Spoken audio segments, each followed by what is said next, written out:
सजनवा। तोहरे बिना अब न लागे मनवा, नैनन में बसल बाड़ू तू ही तू, रुआ बिना सुना लागे जीवनवा। प्यार के रंग में भींज जलवा दिलवा, तो हरे खातिर धड़के हर पलवा। रुआ हंसी लागे चांद से प्यारी, तोहरे बिना अधूरा बादुंगिला।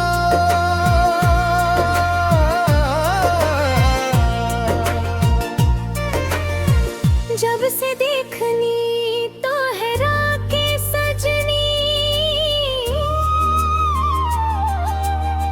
नींदिया उड़ गइल रात भर। तोहरे बदन के मिठास जा बस गइल माल के भीतर। रिमझिम बरसे प्यार के सावन, दिलवा करे तो हैरा इंतजार। रुआ संग बीते हर पल हमरा, ई दिल मांगे बस तोहार प्यार।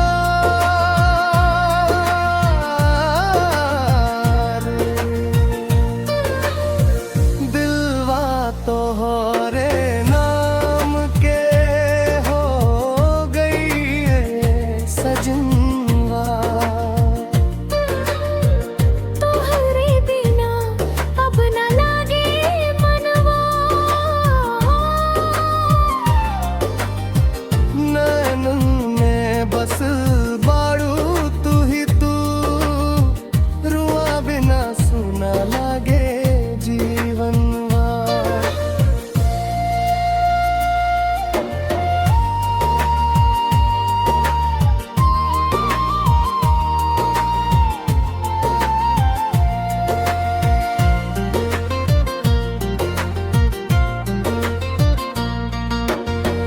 गोरिया तोहार मुस्कान निराली, देख के दिलवा खो जाला। तोहरे प्यार के मीठ बात सुनते हर दुख दूर हो जाला। चांद सितारा गवाही दे, सच्चा बा प्यार हमार। जन्म जन्म साथ निभाइब, रुआ है दिल के सरकार। गाँव के पनघट मेला बगिया, सब तोहरे याद दिलावे। तोहरे संग बितावल हर लम्हा, दिलवा बराबर दोहरावे। रुआ हाथ पकड़ के सजनी, दूर कहीं घूमने चली।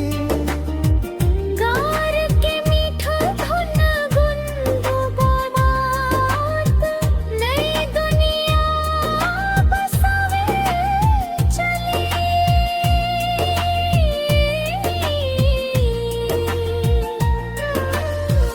दिलवा तोहरे नाम के हो गई ले सजनवा।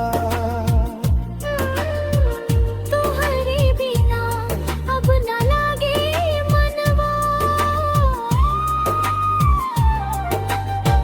नैनन में बस बाड़ू तू ही तू, रोआ बिना सुना लागे जीवनवा।